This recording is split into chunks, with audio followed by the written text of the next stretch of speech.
नमस्कार, स्वागत है आप सभी का हमारे यूट्यूब चैनल एम के जॉब 02 पर। तो जैसा कि आपको पता है कि हम राजस्थान अध्ययन की जो बुक है कक्षा 6 से 10 तक उनका अध्यापन करवा रहे हैं। तो आज हमारा कक्षा 7 का जो लास्ट चैप्टर है 10वां महात्मा गांधी जी।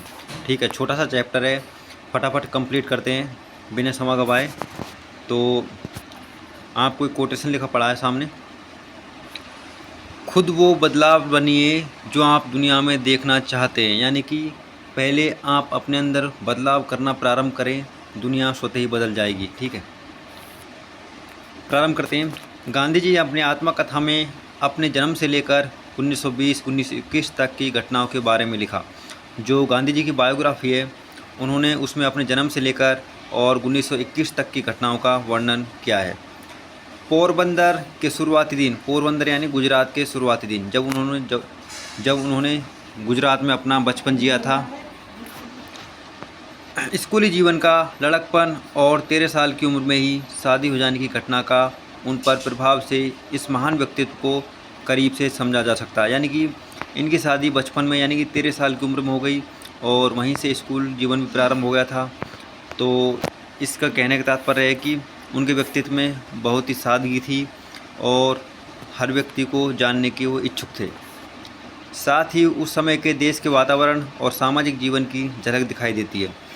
जब गांधी जी ने अपनी बायोग्राफी लिखी थी तो उन्होंने अपने जीवन के सभी पहलुओं को उसमें समाहित किया है। गांधी जी ने अपनी पत्नी को बताकर ब्रह्मचर्य का व्रत भी ले लिया।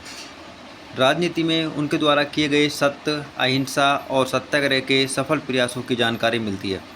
यानी कि जो उन्होंने जीवन में सत्य के प्रति, अहिंसा के प्रति जो वादे किए थे उनकी जानकारी भी उनकी जीवनी से मिलती है। यहाँ हम गांधी जी के एक प्रयोग का उनके शब्दों में अध्ययन करेंगे। यानी कि यहाँ पर हम जो गांधी जी की एक पक्ष है उसके बारे में देखेंगे कि उन्होंने अपने जीवन की जो जीवन चरित्र है उसमें क्या लिखा था। उनके साथी ब्रज किशोर बाबू और राजेंद्र बाबू की तो एक अद्वितीय जोड़ी थी। यानी कि ये दोनों क्या मित्र थे, कौन? ब्रज किशोर और राजेंद्र बाबू। उन्होंने अपने प्रेम में मुझे इतना पंगु बना दिया। अभी कौन बोल रहे हैं? गांधी जी बता रहे हैं आपके जीवन की घटना को कि ब्रज किशोर जी और राजेंद्र बाबू जी उनकी एक अद्वितीय जोड़ी थी। उन्होंने अपने प्रेम से उन्हें पंगु बना दिया था।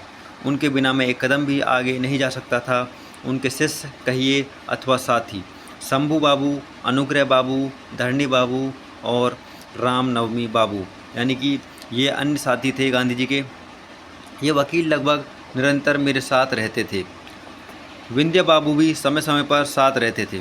यह तो बिहारियों का संग हुआ। यानी कि जो सभी व्यक्ति थे इनके दोस्त थे, तो क्या बिहारियों का संग था। ठीक है, यानी कि इन्होंने प्यार से कहा कि बिहारियों का संग था। ठीक है, उनका मुख्य काम था लोगों का बयान लेना। यानी कि जो वकील थे पेशे से, तो ये लोगों के बयान लेते थे। अध्यापक कृपलानी इसमें सम्मिलित हुए बिना कैसे रह सकते थे? जो कृपलानी जी हैं वो भी इसमें सम्मिलित थे, स्वयं सिंधी होते हुए। और जो कृपलानी जी है वो कौन से तबके से अपना संबंध रखते थे? वही सिंधी तबके से। वे बिहारी से भी बढ़कर बिहारी थे।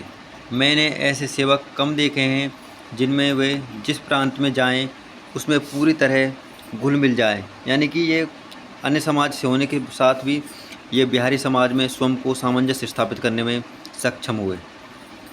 जो किसी को यह मालूम न होने दे कि वे दूसरे प्रांत के हैं, उनमें कृपलानी जी एक हैं। इनका मुख्य काम द्वारपाल का था, यानी कि गेट पर रहने का। दर्शन करने वालों से मुझे बचा लेने में उन्होंने इस समय जीवन की सार्थकता समझ ली थी।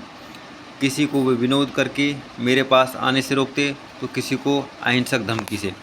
यानी कि ये गांधी जी की सुरक्षा में खड़े रहते थे। ठीक है, रात होने पर अध्यापक का धंधा शुरू करते और सब साथियों को हंसाते, और कोई डरपोक पहुंच जाए तो उसे हिम्मत बनाते।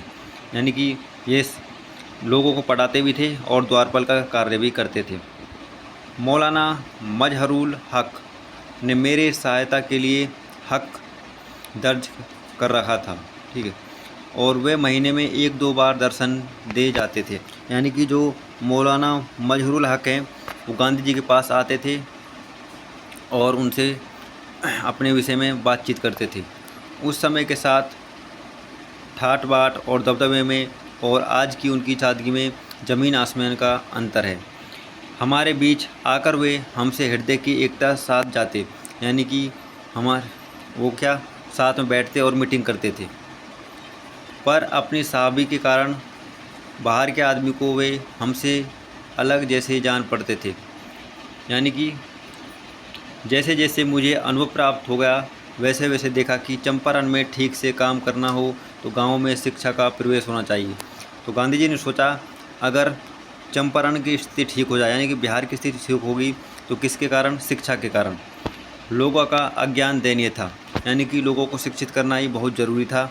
गांव के बच्चे मारे मारे फिरते थे अथवा माता पिता 2 या 3 पैसे की आमदनी के लिए उनसे सारे दिन नील के खेतों में मजदूरी करवाते थे। उस समय इतनी दयनीय स्थिति थी कि सारे परिवार वाले नील की खेती किया करते थे। उन दिनों वहाँ पुरुषों की मजदूरी 10 पैसे से अधिक नहीं थी और मजदूरी इतनी कम थी कि वो अपना पेट पालने में भी सक्षम नहीं थे। स्त्रियों की 6 पैसे और बालकों की 3 पैसे थी, यानी कि मजदूरी में भी समानता नहीं थी। 4 आने की मजदूरी पाने वाला किसान भाग्यशाली समझा जाता था। साथियों से सलाह करके पहले तो 6 गाँवों में बालकों के लिए पाठशाला खोलने का निश्चय किया। अब गांधी जी ने सबसे पहले 6 गाँवों में पाठशाला खोलने का निश्चय किया। शर्त यह थी कि उन गाँवों के मुखिया मकान और शिक्षक का भोजन वे दें, यानी कि इन्होंने शर्त रखी कि पाठशाला तो खोल देंगे लेकिन क्या शिक्षक का भोजन और वे का खर्चा गांव वाले उठाएंगे। उसके दूसरे खर्च की व्यवस्था हम करें। यहाँ के गांव में पैसे की विपुलता नहीं थी, यानी कि समृद्धि नहीं थी, पर अनाज वगैरह देने की शक्ति लोगों में थी। तो लोगों ने सोचा कि पैसे तो नहीं है कि हम अनाज दे सकते हैं किसको? शिक्षक को। इसलिए लोग कच्चा अनाज देने को तैयार हो गए और लोग क्या कच्चा अनाज देने के लिए तैयार हो गए। महान प्रश्न यह था कि शिक्षक कहाँ से लाया जाए। बिहार में थोड़ा वेतन लेने वाले अथवा कुछ नहीं लेने वाले शिक्षक का मिलना कठिन था, यानी कि शिक्षक को क्या पैसे चाहिए थे और ऐसे शिक्षक बहुत ही कम मिलते हैं जो कम पैसे में भी अपना कार्य कर सकते हैं। मेरी कल्पना यह थी कि साधारण शिक्षक के हाथ में बच्चों को कभी न छोड़ना चाहिए। गांधी जी का मानना था कि जो कम जानते हैं उनके हाथों में बच्चों को नहीं छोड़ना चाहिए। शिक्षक को अक्षर ज्ञान चाहे थोड़ा हो पर उसमें चरित्र बल होना ज़रूरी है। तो गांधी चाहते थे कि शिक्षक में चाहे अक्षर ज्ञान यानी कि पढ़ाई लिखाई में थोड़ा कम हो, लेकिन चरित्र ज्ञान यानी कि जो जीवन को संभालने वाले व्यक्ति हो, ऐसा ज़रूर होना चाहिए। इस काम के लिए मैंने सार्वजनिक रूप से स्वयंसेवकों की मांग की। उसमें उत्तर में गंगाधर राव देशपांडे ने बाबा साहब सोमन और पुंडलिक को भेजा। जब गांधी जी ने अपने स्वयंसेवकों से बात की कि आप हमारे लिए शिक्षक की प्रबंध करें, तो उनके पास 2 शिक्षक आए। कौन? साहब सोमन और पुंडलिक जी। बम्बई से अवंतिका बाई गोखले जी आई, ठीक है। दक्षिण से आनंदीबाई आई। मैंने छोटेलाल सुरेंद्रनाथ तथा अपने लड़के देवदास को बुला लिया। और गांधी जी ने किसको? छोटेलाल सुरेंद्रनाथ और अपने लड़के देवदास को भी बुला लिया। इसी बीच महादेव देसाई और नरहरि पारिक मुझे मिल गए। तो इस जो चैप्टर है इसमें इतना पढ़ाने लायक कुछ नहीं, केवल गांधी जी अपनी व्यथा के बारे में बता रहे हैं कि मैंने जीवन में कौन कौन से कार्य किए और किस समय किए। महादेव देसाई की पत्नी दुर्गा बहन और नरहरि पारिक की पत्नी मणि बहन भी आई, ठीक है। मैंने कस्तूरबा को भी बुला लिया। अब आप कमेंट में बताएं कस्तूरबा बाई कौन थी, ठीक है, उनका गांधी जी से क्या संबंध था। शिक्षकों और शिक्षिकाओं का इतना संघ काफ़ी था।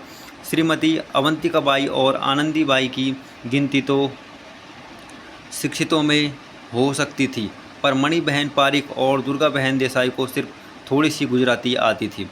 कस्तूरबा बाई की पढ़ाई तो नहीं के बराबर थी। ये बहनें हिंदी भाषी बच्चों को किस प्रकार पढ़ाती। अब गांधी जी सोचते हैं कि जो 2 व्यक्ति थे, कौन? 2 व्यक्ति थे, कौन कौन? अवंतीबाई और आनंदीबाई। ये तो क्या भाषा का ज्ञान रखती थी, तो शिक्षिका के रूप में कार्य कर सकती थी। जो अन्य महिलाएं थीं उनको थोड़ा कम आता था। चर्चा करके मैंने बहनों को समझाया कि उन्हें बच्चों को व्याकरण नहीं बल्कि रहन सहन का तौर तरीका सिखाना है। तो गांधी जी ने बोला अगर आप इनको पढ़ाने की बजाय रहन सहन का तरीका सिखाएं तो भी अच्छा होगा। पढ़ना लिखना सिखाने की अपेक्षा उन्हें स्वच्छता के नियम सिखाना है। उन्हें यह भी बताना है कि हिंदी, गुजराती, मराठी के बीच कोई बड़ा भेद नहीं है। यानी कि गांधी जी का मानना था कि किसी भी भाषा के मध्य कोई भेदभाव नहीं है, सभी भाषाएं अपने अपने अनुसार समृद्ध हैं और अच्छी हैं। और पहले दर्जे में तो मुश्किल से अंक लिखना सीखना है, यानी कि जो पहला दर्जा है यानी कि प्रारंभ में तो क्या करना है, सिर्फ अंक लिखना सिखाना है, अतएव उन्हें कोई कठिनाई होगी ही नहीं। परिणाम यह निकला कि बहनों की कक्षाएं बहुत अच्छी तरह चली, बहनों ने आत्मविश्वास उत्पन्न हो गया और अपने काम में रस भी आने लगा, यानी कि वो अपने अच्छे व्यवहार से अच्छे प्रकार से बच्चों को पढ़ाने में सहायता देने लगी। अवंतीबाई की पाठशाला आदर्श पाठशाला बन गई। उन्होंने अपनी पाठशाला में प्राण फूंक दिए, यानी कि कठोर मेहनत की और बच्चों को सिखाने में सक्षम हुई। उनकी योग्यता भी काफ़ी थी, योग्यता मतलब उनकी डिग्री डिप्लोमा बोलते हैं, वो बहुत ही अच्छी थी। ठीक है, इन बहनों के द्वारा गाँव के स्त्री समाज में भी हमारा प्रवेश हो सका, यानी कि इन बहनों के कारण ही क्या, बच्चों को पढ़ने के लिए वहाँ पर राजी किया गया और महिलाओं को भी। पर मुझे पढ़ाई की व्यवस्था करके ही रुकना नहीं था। गाँव में गंदगी की कोई सीमा नहीं थी, गलियों में कचरा, कुओं के पास कीचड़, बदबू, आंगन इतने गंदे देखे जा सकते हैं कि स्वच्छता की शिक्षा भी ज़रूरी थी। अब गांधी जी का मानना है शिक्षा ही ज़रूरी नहीं है, केवल स्वच्छता भी वही ज़रूरी है। अगर हम स्वच्छ रहेंगे तो हमारे शिक्षा में भी मन लगेगा। चंपारण के लोग रोगों से पीड़ित देखे जाते थे, जिनका हो सके उतना सफाई का काम करके लोगों के जीवन के प्रत्येक विभाग में प्रवेश करने की हमारी वृत्ति थी। गांधी जी का मानना था कि चंपारण स्थान है, वहाँ पर क्या गंदगी बहुत अधिक है और यदि गंदगी को हम सफाई करने में सक्षम हुए तो ये शिक्षा के लिए भी राजी हो जाएंगे। इस काम में डॉक्टर की सहायता की ज़रूरत थी, अतः मैंने गोखले की सोसाइटी से डॉक्टर देव की मांग की, यानी कि जो गांधी जी है उन्होंने बोला कि चंपारण के लोग हैं वो बीमार हैं और क्या गंदगी से ग्रसित हैं, तो उन्होंने एक डॉक्टर की मांग की और डॉक्टर को साहब कौन आए, डॉक्टर देव। उनके साथ मेरी स्नेह गांठ तो बंध ही चुकी थी, यानी कि मेल मिलाप तो हो ही चुका था। 6 महीने के लिए उनकी सेवा का लाभ मिला। उनकी देखरेख में शिक्षक और शिक्षिकाओं का काम करना था। सबको यह समझा दिया गया कि कोई भी निहिलों के विरुद्ध की जाने वाली शिकायतों में न पड़े, यानी कि कुछ लोग ऐसे होते हैं जो फालतू में किसी की शिकायत करते हैं, तो गांधी जी बोलते थे कि आपको उनके चर्चे में नहीं पड़ना है, केवल अपने कार्य पर ध्यान देना है। राजनीति को न छुएं, यानी कि किसी के साथ भेदभाव न करें और राजनीति की ऊंच नीच बात न करें। शिकायत करने वालों को मेरे पास भेज दें, कोई अपने क्षेत्र से बाहर एक कदम भी न रखें। गांधी जी ने बोला कि आपका कार्य क्षेत्र क्या है, केवल शिक्षा है और आप किसी ने तो राजनीति के बारे में बात करें, न किसी की अच्छाई और बुराई के बारे में, केवल आप अपने शिक्षा से संबंध रखें। चंपारण के इन साथियों का नियम पालन अद्भुत था। मुझे ऐसा कोई अवसर याद नहीं आता जब किसी ने दी गई सूचना का उल्लंघन किया हो, यानी गांधी जी का मानना था कि सभी व्यक्तियों ने अपना कार्य महत्वपूर्ण विश्वास और आस्था के साथ किया। ये हमारा चैप्टर जो ख़त्म होता है। धन्यवाद। और यहाँ पर आपको नागरिकों के मूल कर्तव्य दे रखे हैं संविधान के भाग 4 के में, तो यहाँ से भी प्रश्न बन सकता है कि नागरिकों के मूल कर्तव्य संविधान के कौन से भाग में, तो भाग 4 और के में। ठीक है, और अनुच्छेद कौन सा है, 51। तो अपना चैप्टर खत्म होता है। Thanks for watching my YouTube channel MK Job 02। धन्यवाद।